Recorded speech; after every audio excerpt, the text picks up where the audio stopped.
Welcome to I Write Out Loud.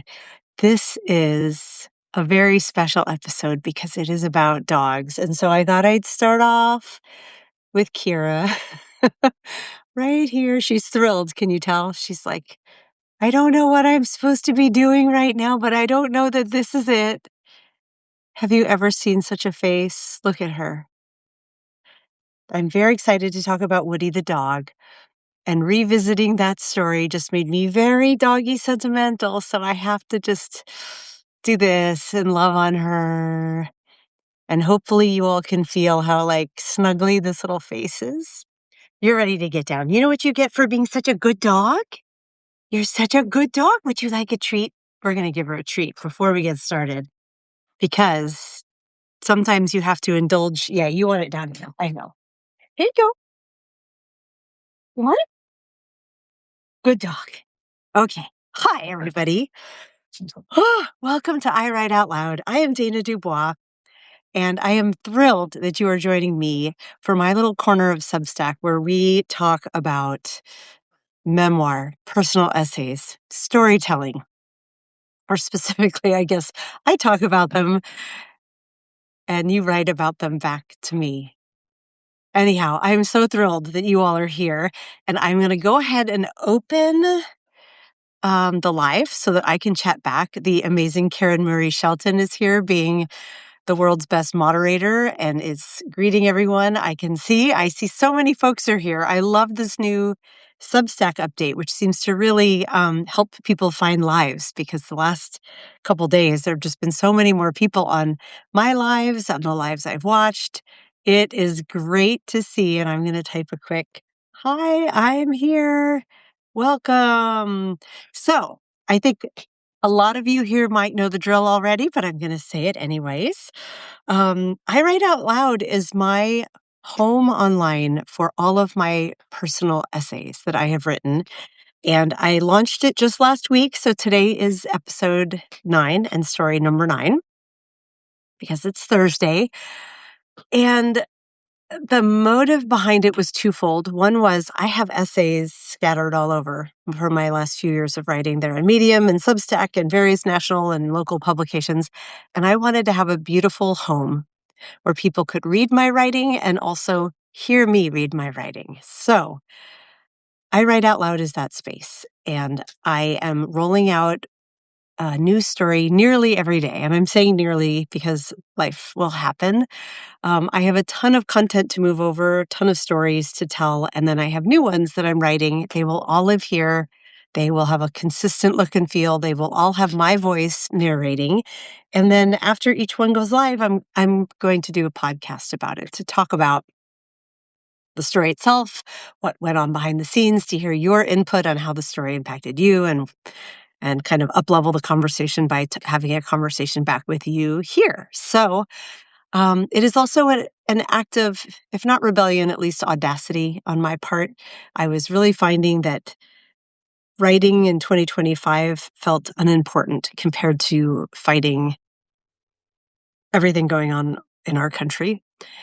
And this is an intentional taking back of our stories still matter, our art still matters, music still matters. Keep doing your art, your creativity, whatever it is you want to put out in the world. Don't let this regime take that away from you, and don't let it take away from all of us. Think of all the beautiful art that is not being made because of what's going on. So if you are able to, please continue to create.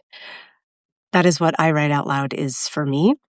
And all of the stories, all of the audio of the stories, all of these podcasts, they will always be free and in front of the paywall.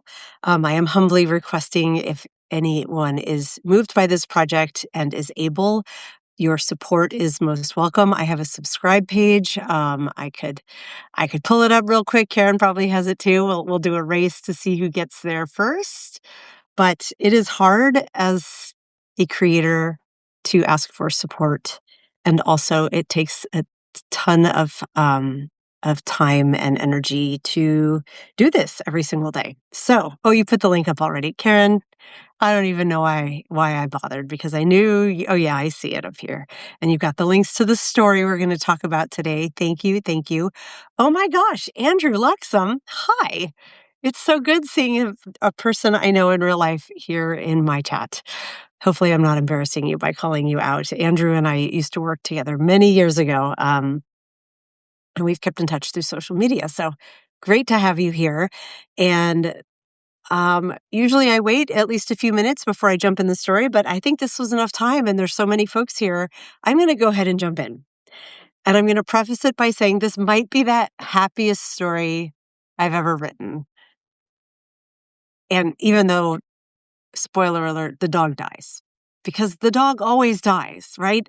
Any book, any film, if there is a dog, and especially, if it's like a sentimental heart-wrencher of a film, the dog's gonna die because their lifespans are tragically short. But just because Woody dies does not make this story any less joyous. This is an utterly, utterly joyful story. My dog has stolen the cat's food. I don't know if you can hear her. She's trying to get my attention. She's eating all of the cat's food, as she does quite often. So this story is possibly the least literary piece of memoir / personal essay I've written. It is not a great work of literature by any stretch. It was an add-on story to the story we discussed yesterday. And I'm going to put that link in here just in case you don't have it, Karen, because it was yesterday's story. Yesterday, we talked about, it was my origin story about writing about my father who has dementia. And specifically, it was around when his wife, my stepmom, passed.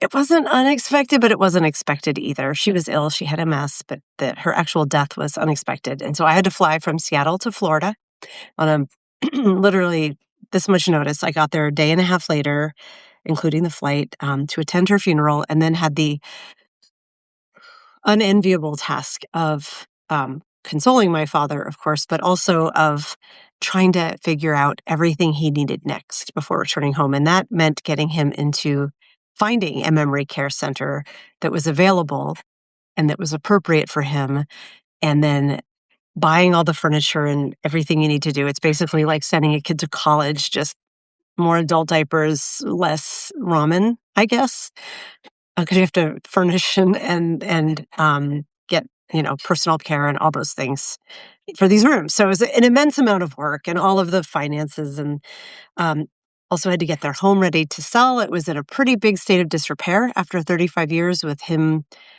having dementia and her having MS. They hadn't taken care of their home. And then there was this other burden, which was they had a dog named Woody.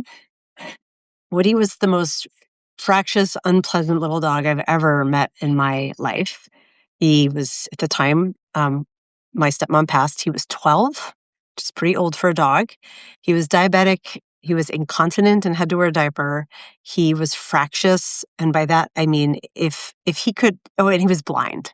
He was blind because of the diabetes. And if he could have seen me, I'm sure he would have taken a bite out of my leg when I walked past him, the way he like lunged at me. He was really the least pleasant dog I've ever seen, and I love animals. And we're all a product of our environments. So he had a very hard life there. He was literally kept on a short leash, like tied to my father's chair as my dad just sat and languished and watched TV all day. Woody was just tied to him. And I think like probably my dad most of the time, and he could barely walk, would get him outside and bring him back in real quick, like no walks. Obviously, being diabetic might not have been their fault, but the blindness was, they weren't doing a great job of managing his diabetes probably either. So my dad is going into memory care. I'm getting all of this ready. There's also Woody. And for the few days while we were preparing all this, we had folks staying in the house. But I knew as soon as my dad was admitted, they wouldn't be there anymore. And this dog needed to go somewhere. And so I was calling veterinarians who are local. I was calling dog rescues, and I was like, "What can I do for this very old, difficult dog?" And the answer was pretty universally, "Put the dog down, that we can't do anything for you." And in my mind, I knew that might have been the answer.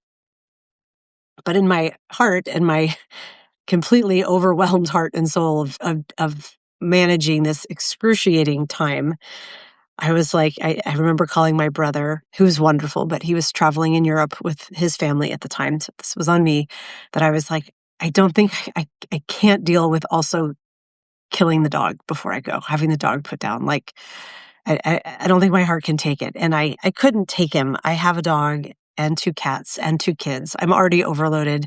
And this dog needed an immense amount of care and was deeply unpleasant. So that's the background, right? And I'm like, okay. So last ditch effort. And I realize I'm not telling this in a very literary way. It's not a very literary story. It's just a joyous story today. And it had to be partnered with yesterday's story because they go hand in hand. Um, and as I wrote that story and I posted it to Medium a couple of years ago. This is my origin story week. So I'm talking about like significant early stories. And that one about my dad yesterday was one of them. I had a reader comment on it and say, "What happened to the dog?" And she was like, "I know it wasn't the point of your story, and there's a lot going on here, and it's beautifully written, but I'm really worried about the dog." And so that was why I decided to write Wo- Woody's story. So, act of desperation, like last minute, like Hail Mary to the universe. Thank you for all the hearts popping in.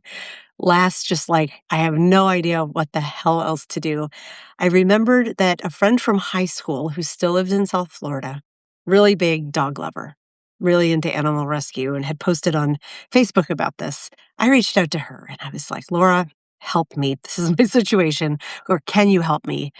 And she said, "I can't, but I know someone who maybe can," and connected me to someone else who was from the area. She'd since moved, but she was very active in dog rescue. And so she asked me, "Go ahead and get a photo of Woody and write up a description, post it to your Facebook so I can share it." And I did, and that post is in the story. Let me go up here and I can share it with all of you. So, um well, I won't read the whole thing, but I did say, like, I've been quiet here because at the time I was posting to Facebook nearly every day, which it terrifies me now. So I don't post there very often unless it's just about sharing my work. But back then it was like my journal and how I kept people in touch with what I was doing. And I said, "Sorry, you haven't heard from me in a while. I'm dealing with family things. It's been overwhelming, but I have this one need and I'm looking for help." And I posted what I was the cutest photo of Woody I could get. And I didn't lie, but I kind of tried to make it sound as good as I could. I said that, he has health issues, diabetic, blind, wears a diaper. He's very little and cute, but he does bark and snap at strangers. He is good with my dad, and he pretty much naps most of the time. Um, so I had very little hope that anything would come of this, but I got one inquiry from, a young woman. She was freshly out of college, living about an hour north, and she said, "I just lost my old dog. I had a little old dog and my dog just passed not long ago, and she was new to the area, and she'd gone to the pound and tried to adopt a dog, and they said no because she didn't have a yard. She was living in an apartment, and they were like, mm-mm." And so she was like, "I think Woody might be a good fit for me." And I was like, "Okay, we'll give this a try." I said, he has these issues." And she was like, "It's okay. I've had diabetic pets before. I know how to give insulin shots." And I was like, "Okay, well, let's do this." So then I had to get my dad admitted to his memory care, which was the story we went through yesterday. And for those of you who are here, you'll remember it was a hell of an ordeal. So the screaming and the swearing at me and the "I hate you" and "You get me the fuck out of here," all of the things.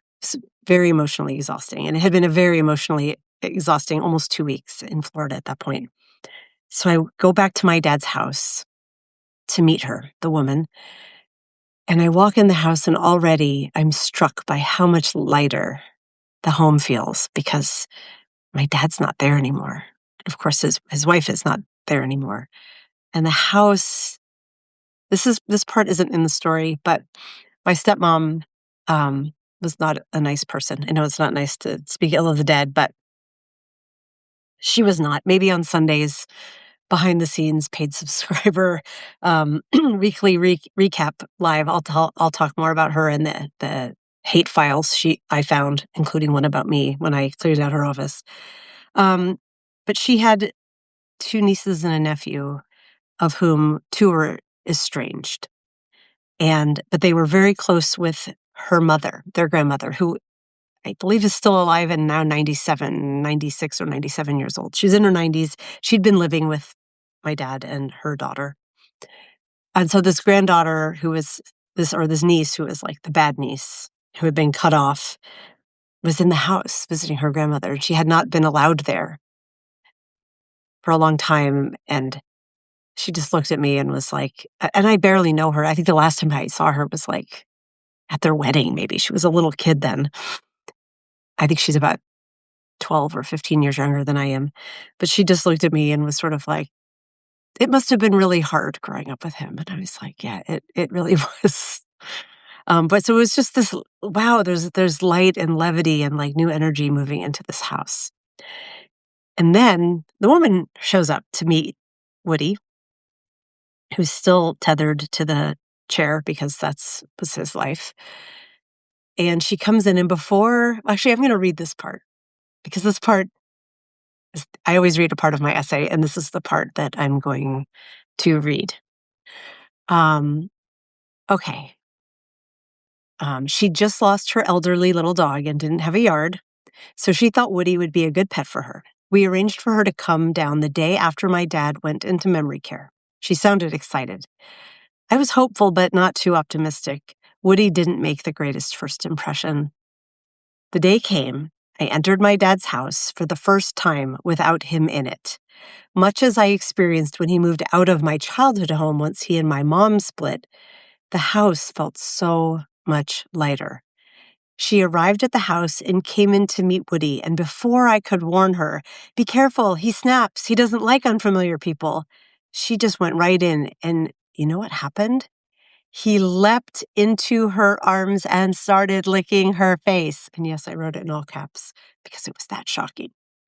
I've never seen an instantaneous transformation like that in my life.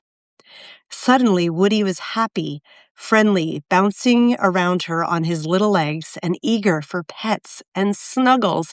He even came over to give me kisses. It was astonishing. It's my see, Kira's 3. It's my firm belief that Woody was loyal to my dad because he loved my dad, and that's what dogs do. But it wasn't a healthy situation for a dog. Once my dad left, it freed Woody. And when he felt the loving energy of this lovely young person, I believe he just bounded toward that joy.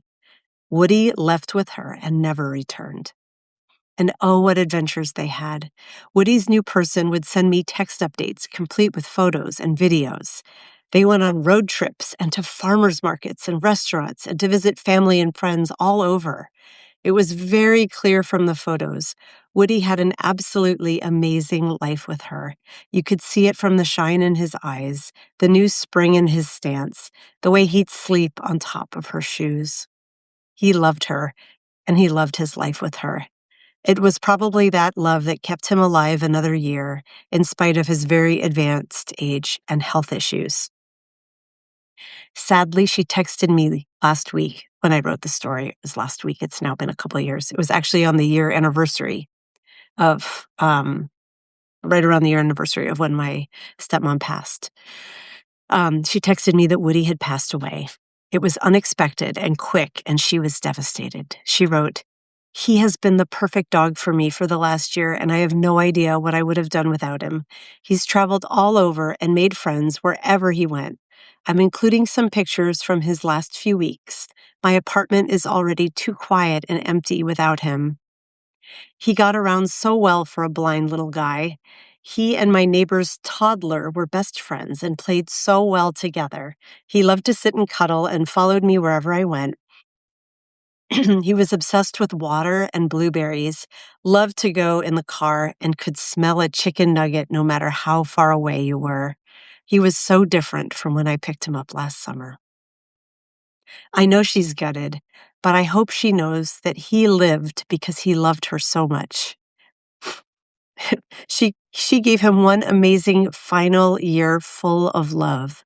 What a gift that was to him and to all of us. Woody may be gone now, but his story is a happy one.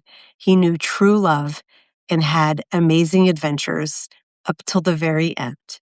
I'll forever be grateful to her that Woody escaped and found happiness. I'm looking at the photo. If you all are following along in the story, the photo there is a picture of Woody like this sleeping on top of her shoe. And my little Kira is constantly stealing my shoes, and she doesn't chew on them, thankfully. She just likes them close by because they smell like me, I guess. So I so see Woody's content little happy face here. And the way this story ends is it goes back to my dad. And I say, how did my dad react to the story? And the fact is, he didn't. He doesn't know this story. He doesn't know anything about any of this. When he first went into memory care, he asked about Woody constantly. Where's Woody? Where's Woody? Where's Woody? And at the nurse's suggestion, we started saying Woody's at the vet. And that answer has just stuck. And his cognitive decline, I said in my story, it makes time a miasma. And so this non-answer is entirely plausible to him. So when I see him next week, he will probably tell me, Woody's okay, he's at the vet. And that is forevermore his answer. And it makes me sad because if it were me or how much I love my little dog, I would want to know that my dog had a new home and was cared for and loved and was on these adventures. I wish I could have shared these photos with him that his new owner was always sharing with me. He would have, in another situation, another sort of person would have loved to see those updates and be like, oh, look at the adventures my little dog is going on. And, to feel mournful, but to feel happy that this little creature that's so loved was having a good life. But my dad isn't like that. Part of it is his cognitive decline, but part of it is just who he was with dementia. It's hard. He's alive, but it's that past tense, present tense, because he's so different now than he was. But even the person he was, any solution other than Woody being with him would have been the wrong one. And so when Woody did die, his person, when she was texting me, she said the vet made little paw prints as a remembrance, and she had one made for my dad because she's so sweet and thoughtful. And I told her thank you, but that regrettably I couldn't bring it to my dad because it would make him too sad. He still believes Woody is at the vet. And any sort of piece of reality that he would see, especially a memento that would stay in his room as a reminder, would make life so much harder. And so I couldn't accept the pause on his behalf. And I said, the story ends with me saying, my dad will have more peace thinking of Woody forever at the vet than the peace he would have had knowing that Woody had a really good life and then, passed away surrounded by love. So there's so much about my dad that is lamentable, and this is part of it. So there's a lot of bittersweet in the story, but to me, I really thought there was absolutely no way I would ever be able to rehome this dog. And that not only was he rehomed, he wasn't in some sort of, shelter or, habitat or something. He had a person and he had the best little dog life ever. So that's my story about Woody. And I am now Yeah, I'm gonna curtsy, and I'm gonna come look over here at the chat and see if folks are weighing in. Oh, look at all these folks here. Um, I would love to hear your dog stories. If you have stories that you wanna share and want me to read out and share with the group, I would love to hear them. Kira, my problematic but delightful little dog who's now hold on. I'm gonna take you guys out of the phone holder here because I wanna show you what let me see if you can see. Um, can you oh, wait. Oh, you know what? I can't quite see her. She's over there. She is sleeping with her paws, her legs extended, sleeping in a sunbeam on the floor. It's very cute. Um, I've never had a dog before. She's my first dog. And I get it now. I get why people love their dogs so very much. They really love you unconditionally. And that's why Woody loved my dad, even though I don't think my dad gave Woody a very good life. Dogs love you. So I welcome dog stories, and I am going to read back up through the chat and see if and if you have questions for me about the story or about writing process, please jump in. I'm going to look at what's here now. Thank you for the hearts coming up.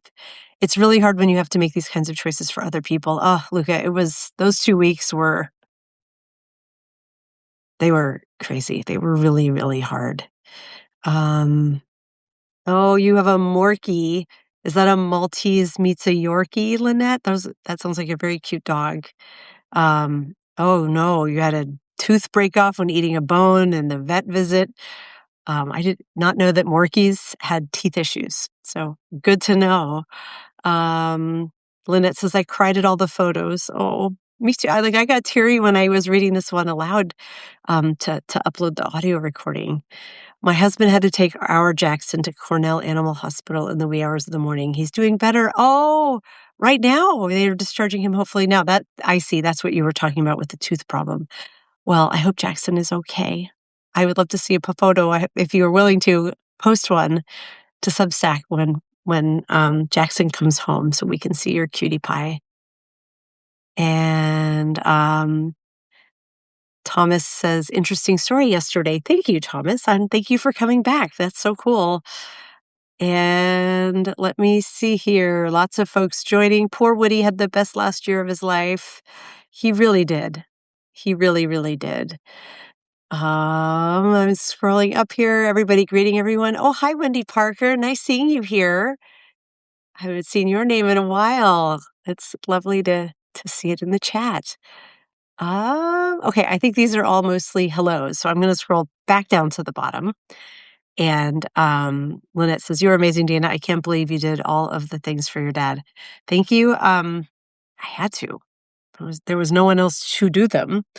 And we certainly could not just leave him sitting at home. He would have, I don't know what he would have done. He would have, I mean, I literally don't know what he would have done. He couldn't drive. He couldn't grocery shop.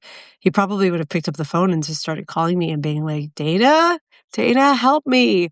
Uh, he can't call anymore. He can't use the phone. But back then he could. I'm not sure. I don't know if you guys remember this. I mean, you probably do. It wasn't that long ago. But in the news months ago, I think, maybe a year ago, but the actor Gene Hackman and his wife were both found dead in their home. And he had very late stage dementia. She was like 3 decades younger than him, I think. But yeah, about 30 years younger. And but they came to find as the causes of death because the 2 people were dead. One dog was alive. The other dog was dead. And so it was this mystery to solve because it seemed like it could have been a gas leak or something, except one of the dogs was alive. And what they pieced together from the autopsy is that she had, I forget what it's called, but an illness that's rat-borne, spread by rats. And so what they think happened is that it killed her and she died. And then he couldn't care for himself or the dogs. And 2 of the 3 died.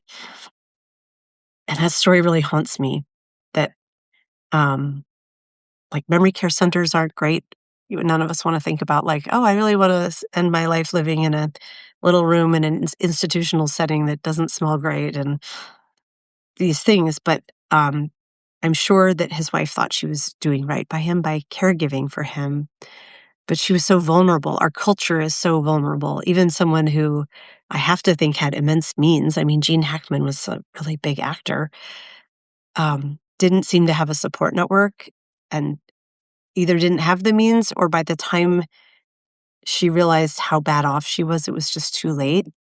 Um, but I think that's what my dad's reality would have been if he'd been at home. Like he couldn't care for himself. So we have to be grateful, even as these places are very expensive and not ideal, that there was a place for him to go. Um, yeah. So, um, and there was a place for Woody the dog to go that ultimately ended up being the very, very best place. So I'm going to look to see if there's some comments here. Um,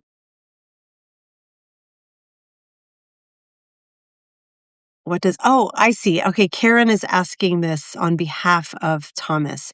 What does your younger brother think of your podcast?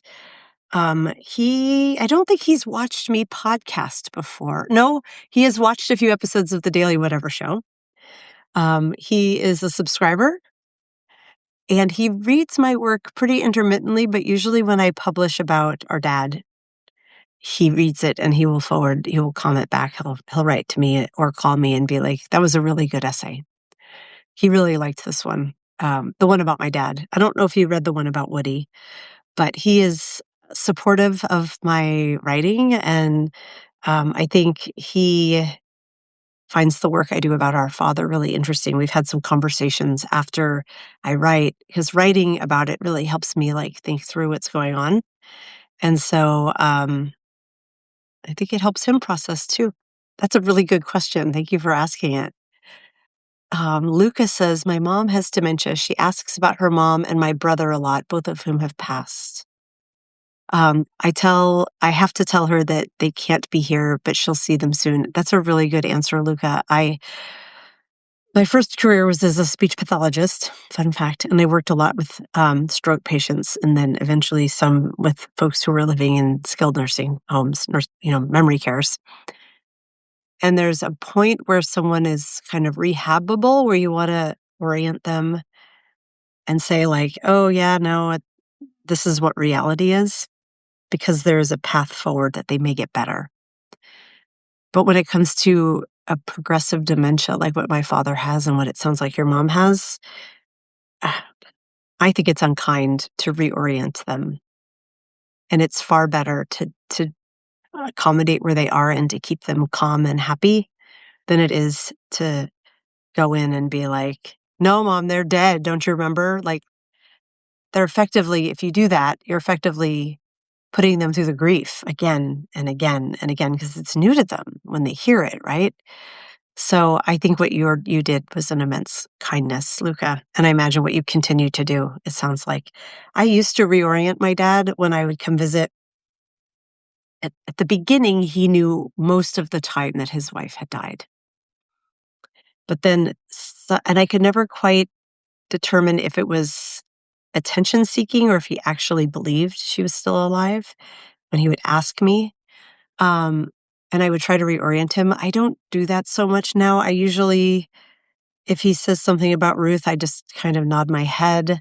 And if he then is like, do you remember she died? I will always say, yeah, Dad, I was here. I was at the funeral. I remember it was a very sad day. And then I try to redirect him because if I trigger this in him, he doesn't do it every day all the time. But when I go to visit and he sees me, he thinks of family and that makes him think of his late wife. And then he will, if you start feeding into it, he'll kind of go down this spiral. I miss her so much and I'm so sad. And so I try to redirect, but not to be too harsh about it, especially now as he's growing less and less cognitively intact. How much older am I than my brother? 2 years, 9 months. Yeah, 2 years, 9 months. So 3 grades, a little less than 3 years. And I am older, though he seems older because he's so responsible. I'm teasing. I'm pretty responsible too, but I'm the weird one for sure. Um, let's see here. Ruth can be at the vet with Woody. No, he knows most of the time. He knows. that she is gone.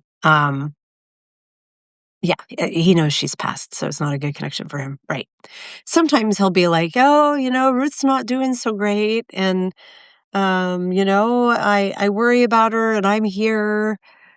And I at this stage will I play it by ear, but I kind of move the conversation along is usually the best way to manage it. I will let you know after I'm going to be there next week, so I should have more stories. I did I did have the half kind of crazy thought of going live with him so you guys could meet him. And I can't decide if that's if he would enjoy that. I don't think he would understand it. I mean, it's too far above his cognition level, and I'm like, is that making him like a sideshow? Is that unkind? I can't quite tell. I don't know that I'll do it.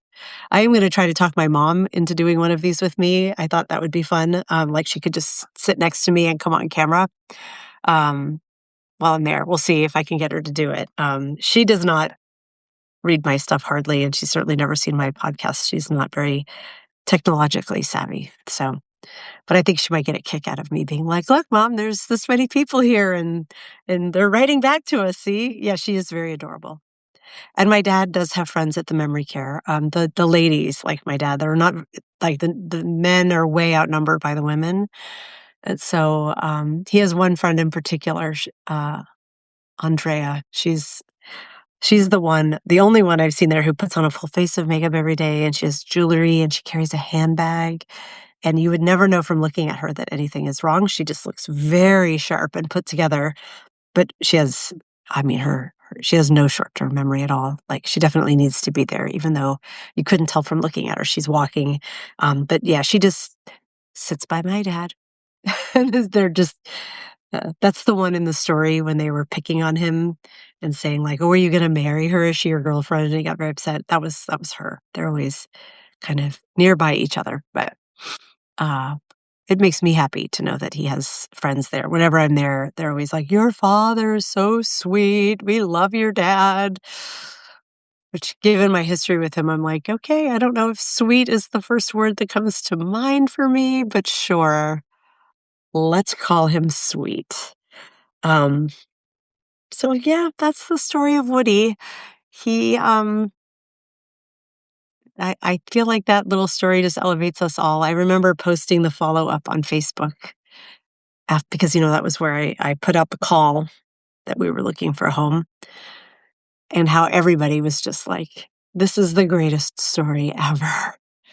And I really feel like it is. Not from a technical, like, literary sort of sense. It's more just, it's almost more like a blog post even than an essay, but it is a lovely story. I'm debating doing a second version of it and making it more literary, like less this happened, this happened, this happened, and more the narrative around what Woody represented and my dad's reaction to Woody of not wanting to leave him and how he couldn't take the win of him being rehomed and having a good life because the only good path forward would have been for him to be with him simply because of who he was.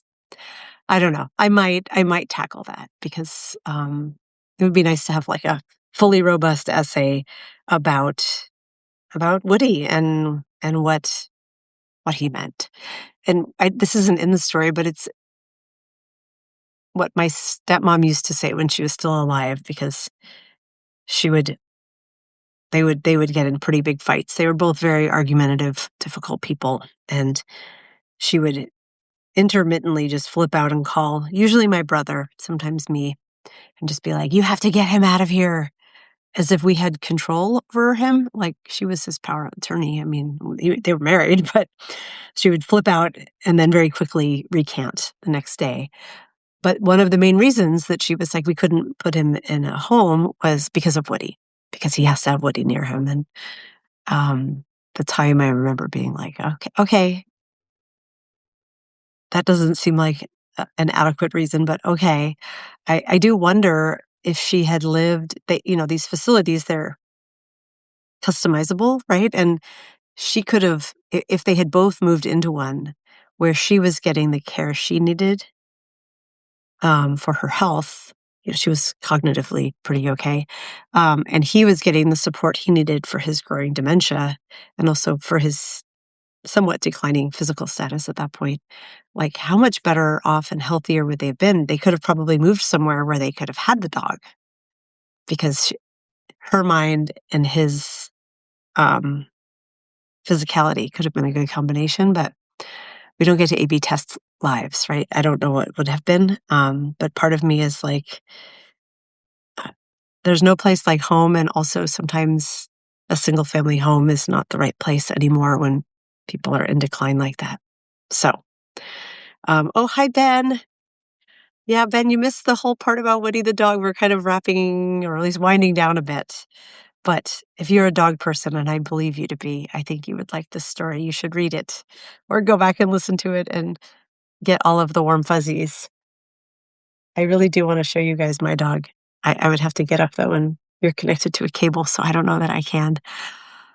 She's being very cute, getting a ray of sunshine. It is beautiful here in Seattle today. I don't know if you can see the light hitting my face, but it's we're having another gorgeous cold winter day, and I am loving it. Ben is a big dog guy and has an amazing pup. Cute. Oh, why are you missing your pup, Ben? Where is your dog? You can answer that while I may kind of wrap this up. I don't feel like this is a long story with like deep levels to dig into. I feel like we've covered it pretty well. And I'm really grateful that you all were here. I will be back tomorrow. Tomorrow's story is going to be my origin story around music memoir writing. It's already locked and loaded and ready to go. And I'm so excited to share it with all of you. And oh goodness, Ben is in Miami, currently here for a few days on his way to Peru. Have a wonderful adventure, Ben. You know, I'm going to be in South Florida, not too far from Miami next week. So we just missed each other, but enjoy it down there in Peru. Oh my gosh, that's going to be such an adventure. Um, so yes, tomorrow will be an essay about one of my very favorite bands of all time and what they have meant to me throughout my life. Anyone want to take a guess at what band it is? I don't know if you get a prize. You should get a prize if you get it, but I'm going to let the chat, if you want to,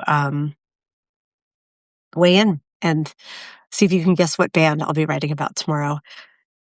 And I'm laughing. Ben is saying, I'm supposed to hate Florida, but I really don't. Yeah, if you stick around and talk to the politics of Florida, I bet you would hate it. Where my mom lives, there was a beautiful rainbow crosswalk for a long time, and DeSantis just had it painted over. Um, yeah, I mean, this time of year, the weather is nice. Karen knows, but she's not going to ruin it. Any guesses? Any guesses? All right, nobody's guessing. You all will have to be surprised tomorrow. Mm. It's an essay I really enjoy, and I have a new essay, and it was written, but I don't think it's done.